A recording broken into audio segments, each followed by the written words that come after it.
Hello friends, എല്ലാവർക്കും ഒരു tutorial വീഡിയോയിലേക്ക് സ്വാഗതം. അപ്പോൾ എല്ലാവർക്കും അറിയാം, ഇപ്പം ചാറ്റ് GPT ഉപയോഗിച്ച് ഫോട്ടോസ് ക്രിയേറ്റ് ചെയ്തതും അത് ട്രെൻഡിങ് ആവുന്നതൊക്കെ. അപ്പോൾ അതിനെക്കുറിച്ചുള്ള ചെറിയൊരു വീഡിയോ ആണ് ഇപ്പോൾ ഇന്ന് ചെയ്യാൻ ഉദ്ദേശിച്ചിരിക്കുന്നത്. ഇടയ്ക്കായിട്ട് ഭയങ്കരമായിട്ട് ട്രെൻഡിങ്ങിൽ പോകുന്നതാണ് ചാറ്റ് GPTയിൽ പ്രോംപ്റ്റ് ഉപയോഗിച്ച് ക്രിയേറ്റ് ചെയ്യുന്ന ഫോട്ടോസും അതിൻ്റെ കുറിച്ചുള്ള കാര്യങ്ങളൊക്കെ. അപ്പോൾ ഇതെങ്ങനെയാണ് ക്രിയേറ്റ് ചെയ്യുന്നതെന്ന് നമുക്ക് പലരും നമ്മളോട് ചോദിക്കും. നമ്മളിപ്പോൾ വാട്സാപ്പിലോ ഫേസ്ബുക്കിലോ ഇൻസ്റ്റാഗ്രാമിലോ ഒക്കെ ഈ ഫോട്ടോസൊക്കെ പോസ്റ്റ് ചെയ്യുന്ന സമയത്ത് ഒരുപാട് ഫ്രണ്ട്സ് ഒന്ന് ചോദിക്കാറുണ്ട്, ഇത് ഏത് ആപ്പാണ്, ഇതെങ്ങനെ ക്രിയേറ്റ് ചെയ്യാൻ പറ്റും എന്നൊക്കെ ചോദിക്കുന്നു. അപ്പോൾ അതിനെക്കുറിച്ച് ചെറിയൊരു ട്യൂട്ടോറിയൽ വീഡിയോ ആണ് ചെയ്യുന്നത്. അപ്പോൾ നമുക്ക് ആദ്യമായിട്ട് വേണ്ടത് ചാറ്റ് GPT എന്ന് പറഞ്ഞിട്ടുള്ള ഒരു ആപ്പാണ്. അപ്പോൾ ചാറ്റ് GPT എന്ന് പറയുന്നത് ഈ ആപ്പാണ്.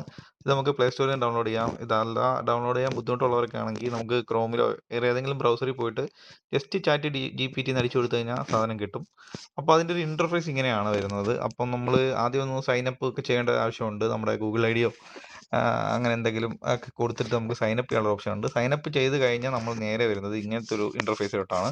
അപ്പോൾ ഇവിടെ ആസ്ക് എനിത്തിങ് എന്ന് പറഞ്ഞിട്ടുണ്ട്. അതിൻ്റെ മുകളിലായിട്ട് create image, help me write, പിന്നെ ബ്രെയിൻ സ്ട്രോം, കോഡ് മോർ, അങ്ങനെ എന്തൊക്കെയോ കിടപ്പുണ്ട്. പക്ഷെ നമുക്കതൊന്നും ആവശ്യമില്ല. നമുക്ക് ഈ ആസ്ക് എനിത്തിങ് എന്നുള്ളതിനകത്ത് ജസ്റ്റ് ഫസ്റ്റ് നമ്മൾ ടാപ്പ് ചെയ്യുക. അതിൻ്റെ താഴെ ഇമേജിൻ്റെ ഒരു ഫോട്ടോ കിടപ്പുണ്ട്. അപ്പോൾ അതിനകത്ത് നമ്മൾ ക്ലിക്ക് ചെയ്യുക. അപ്പോൾ ഇതിനകത്ത് 3 ഓപ്ഷൻ വരുന്നുണ്ട്. ഒന്ന് ക്യാമറ, പിന്നെ ഫോട്ടോസ്, പിന്നെ ഫയൽസ്. അപ്പോൾ നമ്മൾ ഇതിനകത്ത് നമുക്കിവിടെ ലൈവായിട്ടൊരു ഫോട്ടോ എടുക്കണമെന്നുണ്ടെങ്കിൽ ഈ ക്യാമറ ഉപയോഗിച്ച് നമുക്ക് ലൈവായിട്ട് എടുക്കാം. അതല്ല നമ്മുടെ ഫോൾഡറിൽ കിടക്കുന്ന ഫോട്ടോസ് ആണെങ്കിൽ ഈ ഫയൽസ് ഉപയോഗിക്കാം. അതും അല്ലെന്നുണ്ടെങ്കിൽ നമുക്കിപ്പം റീസെൻ്റ് ആയിട്ടുള്ള ഫോട്ടോസ് ഉണ്ടെങ്കിൽ നമുക്ക് ഫോട്ടോസ് ക്ലിക്ക് ചെയ്യാം. ഫോട്ടോസ് ക്ലിക്ക് ചെയ്യുമ്പം നമ്മൾ ഇവിടെ ഒരുപാട് ഫോട്ടോസ് കിടപ്പുണ്ട്, ഞാൻ ക്രിയേറ്റ് ചെയ്തതും ക്രിയേറ്റ് ചെയ്യാൻ പോകുന്നതായിട്ടൊക്കെ. അപ്പോൾ നമുക്കിപ്പോൾ ഈ ഷാരൂഖ് ഖാൻ്റെ ഈ ഒരു ഫോട്ടോയാണ് ക്രിയേറ്റ് ചെയ്യേണ്ടതെങ്കിൽ അത് സെലക്ട് ചെയ്യുക, ഡൺ കൊടുക്കുക. അപ്പം ഷാരൂഖ് ഖാൻ്റെ ഫോട്ടോ ഓൾറെഡി അവിടെ വന്നു. ഇനി നമ്മൾ എന്താണ് കൊടുക്കേണ്ടത്? പ്രോംപ്റ്റ് ആണ് കൊടുക്കേണ്ടത്. അപ്പോൾ എല്ലാവരും പ്രോംപ്റ്റ് എന്ന് പറഞ്ഞിട്ട് കമൻറ്റ്സ് ചെയ്തേക്കുന്നതും ഒരുപാട് പേരുടെ അക്കൗണ്ടിൽ പോയിട്ട് കമൻറ്റ്സ് ചെയ്തേക്കുന്നതൊക്കെ കണ്ടിട്ടുണ്ട്. അപ്പോൾ ഇത് ജസ്റ്റ് ഒരു പ്രോംപ്റ്റ് ആണ്. അപ്പോൾ ഇതിനകത്ത് നമുക്ക് ഏകദേശം വായിക്കുമ്പോൾ തന്നെ ഇതെന്താണ് കാര്യം എന്ന് നമുക്ക് മനസ്സിലാക്കാൻ പറ്റും. അപ്പോൾ ഇതിനകത്ത് നമ്മൾ കൊടുത്തേക്കുന്നതെന്ന് പറഞ്ഞു കഴിഞ്ഞാൽ ഇത് പ്രോംപ്റ്റ് കൊടുത്തേക്കുന്നത് കണ്ടോ, സ്റ്റുഡിയോ ബാക്ക്ഗ്രൗണ്ട്. നമുക്ക് ഏത് ബാക്ക്ഗ്രൗണ്ടാണ് വേണ്ടത്? Studio background, a highly stylished portrait of the same couple of image. ഇത് ഞാൻ മുമ്പ് ഒരു കപ്പിൾ ഇമേജ് ചെയ്തതാണ്. അപ്പോൾ ഈ കപ്പിൾ എന്നുള്ളത് നമ്മൾ എന്ത് വേണം? എഡിറ്റ് ചെയ്തിട്ട് സെയിം പേഴ്സൺ കൊടുക്കുക. ഇത് നമുക്ക് കുറച്ച് ലോജിക്ക് വെച്ച് നമുക്ക് ചിന്തിച്ച് കഴിഞ്ഞാൽ ഈ പ്രോംപ്റ്റ് ഒക്കെ നമുക്ക് ഈസി ആയിട്ട് ഉണ്ടാക്കാൻ പറ്റുന്നതാണ്. അപ്പോൾ same person in image with sharp features. അതെന്തൊക്കെയാണ്?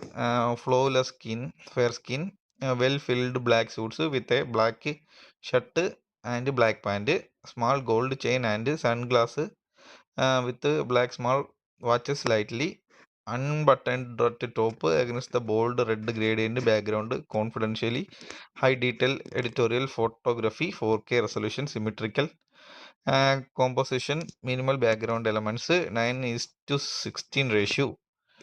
അപ്പോൾ ഇത്രയൊക്കെയാണ് ഇതിനകത്ത് കൊടുത്തേക്കുന്നത്. അപ്പോൾ ഇതിനകത്ത് നമുക്ക് ഇഷ്ടമുള്ള ചേഞ്ചസ് വരുത്താൻ പറ്റും. ഇപ്പോൾ ഈ പ്രോംപ്റ്റ് എന്ന് പറയുന്നത് ആരും കണ്ടുപിടിച്ച് കൊണ്ടുവരുന്നതോ വേറെ എവിടെ നിന്ന് കിട്ടുന്നതല്ല. നമുക്ക് എങ്ങനെ ഇംഗ്ലീഷ് നമുക്ക് സംസാരിക്കാൻ അറിയാമെന്ന് വെച്ചിട്ട് നമുക്ക് ക്രിയേറ്റ് ചെയ്യാൻ പറ്റും. ഇപ്പോൾ ഇതിനകത്ത് എനിക്ക് വേണമെങ്കിൽ ഇനിയും ചേഞ്ചസ് വരുത്താൻ പറ്റും. ഇപ്പം ഈ വാച്ചസ് ഗേ, ഇപ്പം എനിക്ക് വേണമെങ്കിൽ ഇവിടെ ലോങ് ഹെയർ എന്ന് വേണമെങ്കിൽ കൊടുക്കാം. വിത്ത് ലോങ് ഹെയർ,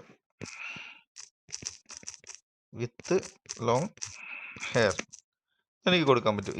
ഇതിനകത്ത് എന്തൊക്കെ കമാൻഡ് കൊടുക്കുന്നു അതിനനുസരിച്ചായിരിക്കും ഈ ഇമേജ് ക്രിയേറ്റ് ആവുന്നത്. ഇപ്പോൾ ഒരേ സെയിം കമാൻഡ് തന്നെ നമ്മളിപ്പോൾ 3 ഫോട്ടോയൊക്കെ എടുക്കുകയാണെങ്കിൽ അതിനകത്ത് എന്തെങ്കിലുമൊക്കെ ചേഞ്ചസ് ഉണ്ടാവും. ഞാൻ മുമ്പ് ക്രിയേറ്റ് ചെയ്ത 3 ഫോട്ടോസിനകത്ത് ഹാൻഡിൻ്റെ പൊസിഷൻ, ഹാൻഡിൻ്റെ പോസ്, അങ്ങനെയൊക്കെ വ്യത്യാസം വന്നിട്ടുണ്ട്. അപ്പോൾ നമുക്കിത് ഇഷ്ടമുള്ള രീതിയിൽ ചെയ്യാൻ പറ്റും. പിന്നെ ഈ സൈസ് എന്ന് പറയുന്നത് 9:16 എന്നുള്ളത് നമുക്ക് വേണമെങ്കിൽ 4:3 അങ്ങനെ ഏത് സൈസിലോട്ട് വേണമെങ്കിലും നമുക്ക് ചേഞ്ച് ചെയ്ത് കൊടുക്കാൻ പറ്റും. അപ്പോൾ നമ്മൾ ഇത്രയും കൊടുത്തതിന് ശേഷം നമ്മൾ റൺ കൊടുത്തു കഴിഞ്ഞാൽ ഇത് ക്രിയേറ്റ് ആയി വരുന്നതാണ്. കുറച്ച് സമയമുണ്ട്, ഒരു 5 to 10 മിനിറ്റ്സോളം നമ്മൾ വെയിറ്റ് ചെയ്യേണ്ടി വരും. അപ്പോൾ നമ്മൾ ഇത്രയും ചെയ്തതിന് ശേഷം നമ്മൾ ഇവിടുന്ന് റൺ കൊടുത്തു കഴിഞ്ഞാൽ അവിടെ ഇങ്ങനെ കാണിക്കും, ഇപ്പോൾ പ്രോസസ്സിങ് ഇമേജ് എന്ന് പറഞ്ഞിട്ട് വരും. അപ്പം നമുക്കറിയാം ഓക്കെ ഇത് ക്രിയേറ്റ് ആകും എന്നുള്ളത്. അപ്പോൾ നമുക്ക് കുറേ സമയം വെയിറ്റ് ചെയ്യാം. നമുക്ക് ഒന്നുകിൽ ഇതിനകത്ത് തന്നെ സ്റ്റേ ചെയ്യാം, ഇല്ലെന്നുണ്ടെങ്കിൽ നമുക്ക് പുറത്ത് പോയി വെയിറ്റ് ചെയ്യാം. അപ്പോൾ ഇതിന് ഒരു കുറച്ച് സമയം എടുക്കും. അതിനുശേഷം നമുക്ക് നോക്കാം എങ്ങനെയാണ് നമ്മൾ കൊടുത്ത കമാൻഡ് അനുസരിച്ച് ഈ ഇമേജ് ക്രിയേറ്റ് ആയി വരുന്നതെന്നുള്ളത്. ഇതൊരു 5 to 10 മിനിറ്റ്സ് എടുക്കും. പിന്നെ എക്സാക്ട്ലി നമ്മുടെ ഫേസ് ഒന്നും അല്ലായിരിക്കും ഇത് ക്രിയേറ്റ് ചെയ്ത് തരുന്നത്. ഇതിനകത്ത് ഒരുപാട് ചേഞ്ചസ് ഒക്കെ നമ്മൾ വരുത്തേണ്ടി വരും. നമ്മുടെ മുഖത്തിൻ്റെ ഏകദേശം എവിടേക്കോ ചെറിയൊരു റിസംബ്ലൻസ് മാത്രമേ കാണത്തുള്ളൂ. അതുകൊണ്ട് എക്സാക്ട്ലി നമ്മുടെ ഫേസ് കിട്ടുമെന്ന് വിചാരിച്ച് ആരും ഇതിനകത്ത് ക്രിയേറ്റ് ചെയ്യേണ്ട കാര്യമില്ല. അവിടെ ഇവിടെയൊക്കെ എന്തെങ്കിലുമൊക്കെ കിട്ടിയാൽ കിട്ടി എന്ന് വേണം പറയാൻ. പിന്നെ നമുക്ക് ഇതിനകത്ത് വേറൊരു ഓപ്ഷൻ ഉണ്ട്. നമ്മൾ കറക്റ്റ് ഫേസ് കിട്ടാൻ വേണ്ടിയിട്ട് വേറൊരു ട്രിക്ക് ഉണ്ട്. അത് ഞാൻ നിങ്ങൾക്ക് പറഞ്ഞു തരാം. അപ്പോൾ ഈ ഇമേജ് ലോഡായതിനു ശേഷം നമുക്ക് അതെങ്ങനെയാണെന്ന് നോക്കാം. അപ്പോൾ നമ്മുടെ ഇമേജ് ക്രിയേറ്റ് ആയിട്ട് വന്നിട്ടുണ്ട്. നമ്മൾ പറഞ്ഞ കണക്ക് അതിൻ്റെ ചേഞ്ചസ് ഒക്കെ വന്നിട്ടുണ്ട്. ലോങ് ഹെയർ വന്നിട്ടുണ്ട്, ബ്ലാക്ക് കോട്ട് വന്നിട്ടുണ്ട്, പിന്നെ ചെയിൻ വന്നിട്ടുണ്ട്, ബട്ടൺസ് ഓപ്പൺ ആയിട്ടുണ്ട്, കൂളിംഗ് ഗ്ലാസ് വെച്ചിട്ടുണ്ട്, സ്റ്റുഡിയോ ബാക്ക്ഗ്രൗണ്ട് വന്നിട്ടുണ്ട്, റെഡ് വന്നിട്ടുണ്ട്. അപ്പോൾ ഇത്രയൊക്കെ ഉള്ളൂ. ഇതിപ്പം ക്ലിയർ ഫോട്ടോ ആയതുകൊണ്ടും ഫേമസ് സെലിബ്രിറ്റി ആയതുകൊണ്ടും ഫേസ് ഒക്കെ എക്സാക്ട്ലി മാച്ച് ആയിട്ട് വരുന്നുണ്ട്. നമ്മുടെ ഫോട്ടോ ഒക്കെ കൊടുത്തു കഴിഞ്ഞാൽ ഇത് കണക്ക് വരില്ല. അപ്പം അങ്ങനെയുള്ളപ്പം ഫേസ് ആപ്പ് എന്ന് പറഞ്ഞിട്ടൊരു ആപ്ലിക്കേഷൻ ഉണ്ട്, അല്ലെങ്കിൽ ഫേസ് സ്വാപ്പ് എന്ന് പറഞ്ഞിട്ടുണ്ട്. അപ്പോൾ അതിനകത്ത് പോയിട്ട് നമ്മുടെ ഈ നമ്മൾ ക്രിയേറ്റ് ചെയ്ത ഇമേജും പിന്നെ നമ്മുടെ ഒറിജിനൽ ഫോട്ടോയും കൂടെ അതിനകത്ത് ആഡ് ചെയ്ത് കൊടുക്കുമ്പോഴത്തേക്കും നമ്മുടെ ഏകദേശം കറക്റ്റ് ആയിട്ടുള്ള ഒരു ഇമേജ് കിട്ടും. അപ്പോൾ എല്ലാവരും ട്രൈ ചെയ്ത് നോക്കുക, അഭിപ്രായങ്ങൾ അറിയിക്കുക. അപ്പോൾ ബൈ.